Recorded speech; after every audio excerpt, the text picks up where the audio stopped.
네, 지금 방금 나경원이 자한당 원내대표로 당선됐다는 속보가 나왔는데요.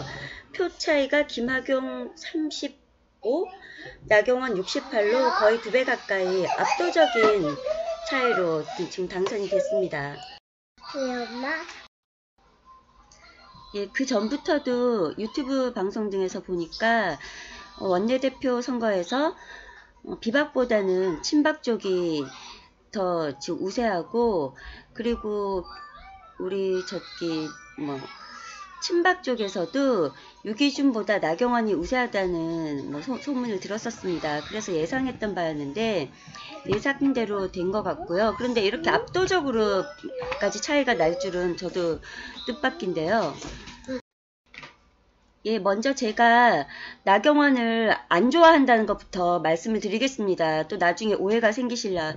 제가 그냥 드라이하게, 건조하게 그냥 분석을 하려고 지금 하는 것이기 때문에, 제가 뭐 개인적으로 좋아하는 정치인은 제가 밝히겠습니다. 저는 박근혜 대통령하고 김진태 의원을 개인적으로 좋아합니다.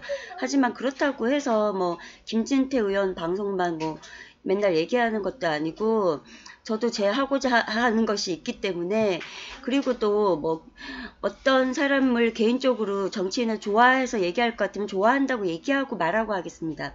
저는 나경원 의원 좋아하지 않고요.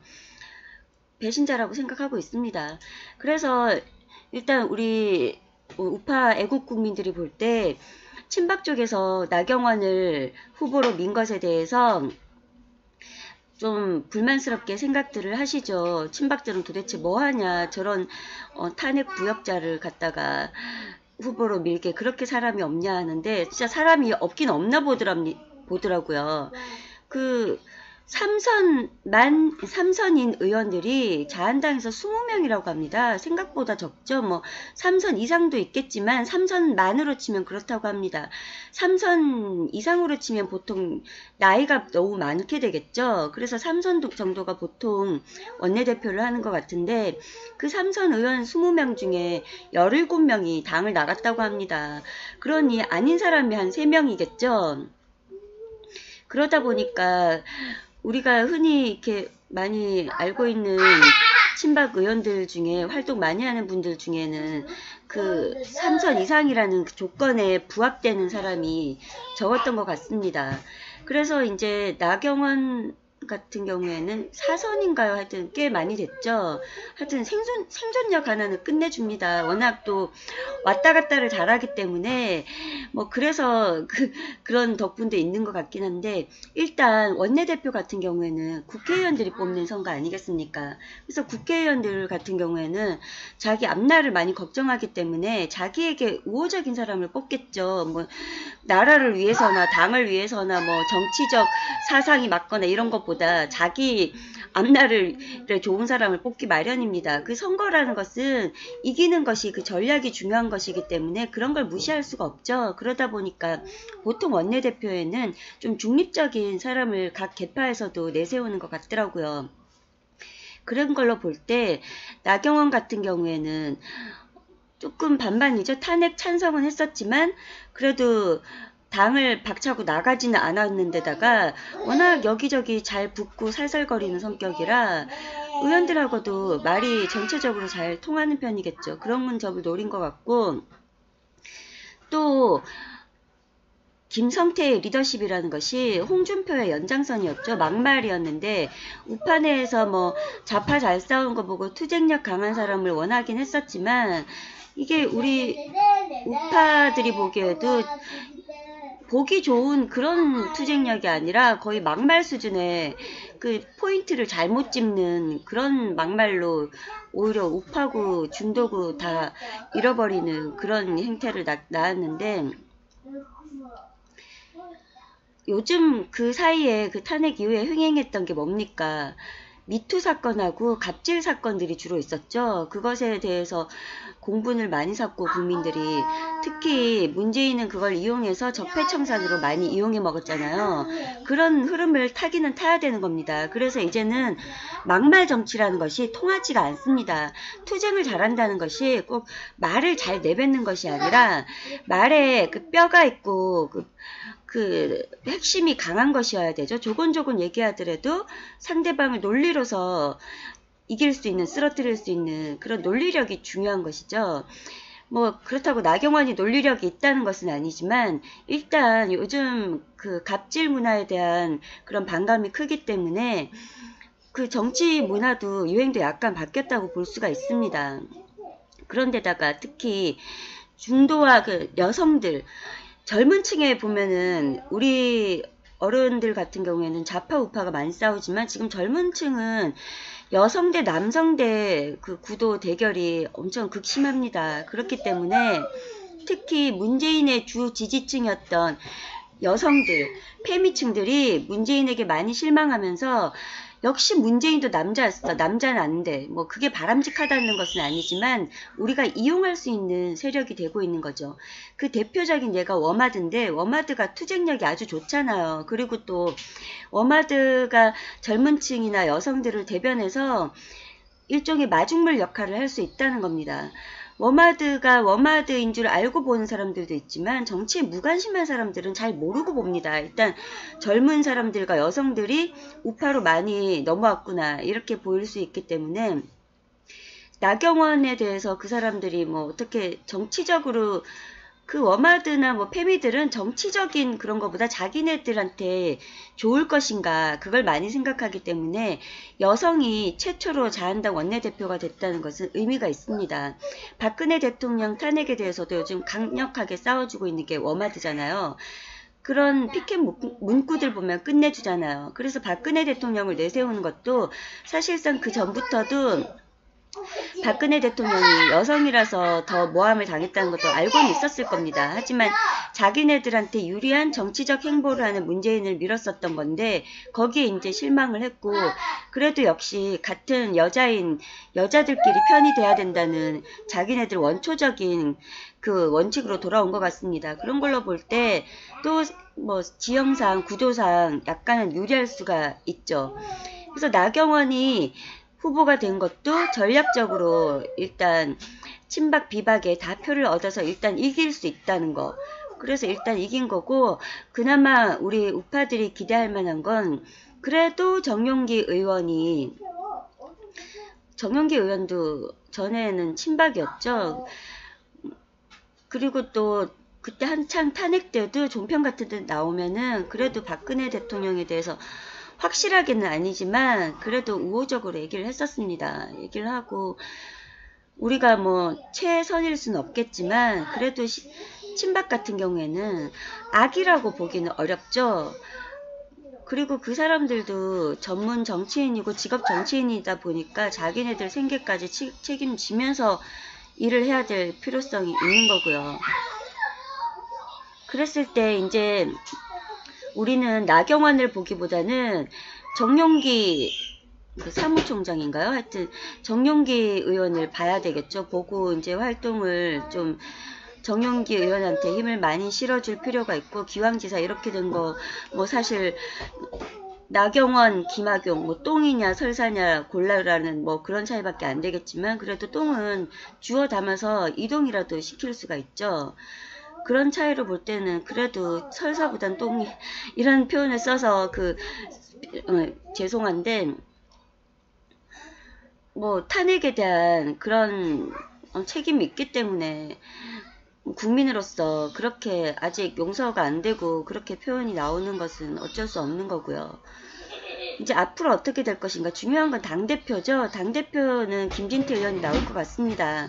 그래서 제가 뭐 개인적으로도 김진태 의원 좋아한다는 거는 말씀을 드렸고 또 김진태 의원을 좋아하는 것도 그냥 좋아하는 게 아니라 조금의 의심도 없이 애국 우파라는 걸 믿을 수 있다는 거. 김진태 의원이 뭐 약하다거나 요즘 활동이 너무 지지부진하다거나 그런 식으로 비판하시는 분들도 김진태 의원이 뭐 좌파라거나 배신자라거나 이렇게 의심하는 분은 전혀 없지 않습니까? 그래서 우리가 탄핵 과정을 거치면서 이 배신의 트라우마를 너무 많이 겪었기 때문에 그래서 저는 일단은 믿을 수 있냐 없나 여러 가지 그 팩트나 쫙 놓고 봤을 때 믿을 수 있나 없나 그리고 김진태 의원이 아버님도 지리산 공비를 2번이나 잡으신 무공훈장 받으신 분이고, 또 사촌 누님도 박선영 누님으로 저번에 서울교육감도 나가셨다가 낙선하셨지만, 전에 그 북한 인권을 위해서 단식운동하다가 머리도 새시고 막 건강도 해치실 정도로 북한 인권에 대해서 강력하게 투쟁하고 계시는 그 물망초에 거기 활동하고 계시잖아요. 요번에도 보니까 광화문인가 거기에 1인시 나가셔서 이 추운 날씨에 또 1인시 하시더라고요. 김정은 오면 체포해야 된다. 우리 강력한 이 반공 우파 사상이 확실하다는 겁니다.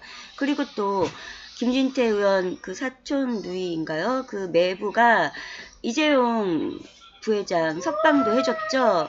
엄청난 그런 압박이나 눈치에 시달릴 수 있음에도 불구하고 그렇게 했습니다. 그러니까 우리도 출신 성분을 좀 따져야 된다. 그냥 개인 연자제는 안 되겠지만 개인적으로 훌륭하게 일하시는 분들도 많이 있지만 기왕지사, 기왕이면 다홍치마라고, 기왕이면 출신 성분도 더 확실하면 더 좋겠죠. 기왕 우리가 그냥 뭐 지지하는 게 아니라 우파 리더로서 구심점으로 밀겠다면 출신 성분까지 확실하면은 플러스 알파 가산점을 줄 수 있다 이겁니다. 그렇게 해서 이제 원내대표 나경원에다가 저 같이 나온 사람을 뭐라고 하죠? 러닝메이트를 사무총장인가요? 정영기 의원이? 하여튼 그 정영기 의원한테 더 힘을 실어주는 방향으로 하고, 나경원 같은 경우에도 되게 자기 이속을 위해서 대세인 곳에 갖다 붙는 습성이 있습니다. 왔다 갔다 하면서. 그래서 언제 또 다른 쪽에 더 유리하다 싶으면은 또 가서 찰싹 붙을 위험성은 있지만, 일단 우파가 지금 그 바닥을 치고 다시 올라가는 시점이잖아. 우파가 대세가 되는 시점에서는 특별히 자기한테 득이 되지 않는 이상 그쪽이 안 좋은 쪽에 약한 쪽에 갖다 붙을 위험성은 없습니다. 우리가 이기도록 노력을 해야 되겠죠. 나경원이 또 배신하면서 갖다 붙을 위험성이 없게. 나경원도 삽살개같이 반기문한테도 가서 찰싹 붙고 어디 가서 찰싹 붙고 하긴 했었지만, 그래도 뭐 심각하게 뭐 종북좌파 그런 쪽으로 극단적으로 가는 사람은 아니기 때문에 일단 나경원 같은 경우에는 우리가 이용하는 쪽으로 생각을 해야 될 것 같고요.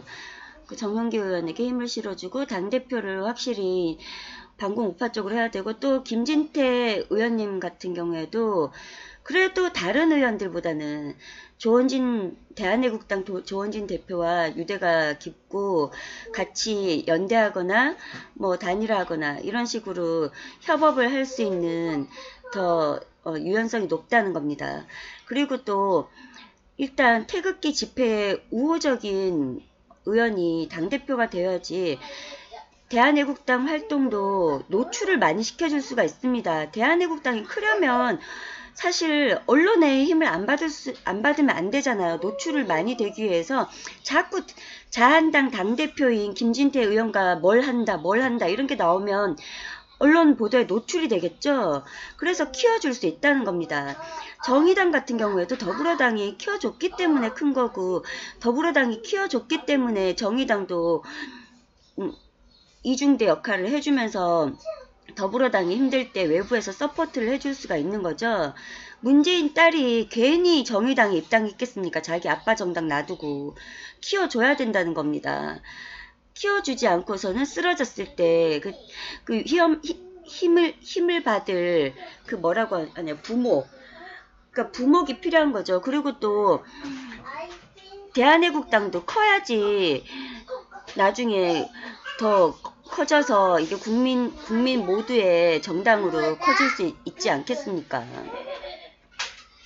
그래서 대한애국당이 크기에도 좋고 필요하다. 뭐 그렇다고 자한당을 뭐 당장 커서 국민의 선택에 따라 대한애국당이 일당이 될 수 있는 거겠지만, 당장 뭐 자한당을 목표로 해서 경쟁 상대로 해서 꺾고 이런 건 안 되겠죠. 정의당 같은 경우에도 저번 대선 때도 보니까, 이번 지선 때도 그렇고 목표가 제2야당이었지 더불어당을 꺾고 제1정당이 되겠다는 것은 아니었습니다. 그런 식으로 해서 상생하면서 같이 커나가면서 이제 힘을 길러 나가야 되는 거죠. 그런 뭐 제가 무슨 작전회의실도 아니고 이렇게 얘기하는 것도 버릇 없겠지만 제가 그런 생각이 들어서 제 의견을 그냥 1인의 의견을 말씀드려 보는 것 뿐입니다. 그러니까 너무 건방지게 보지 마시고요. 여러분들 의견도 다양하게 댓글에 써주시면은 저는 또 많이 참고가 되고 배우니까 다양하게 의견도 남겨주시기 바랍니다. 감사합니다.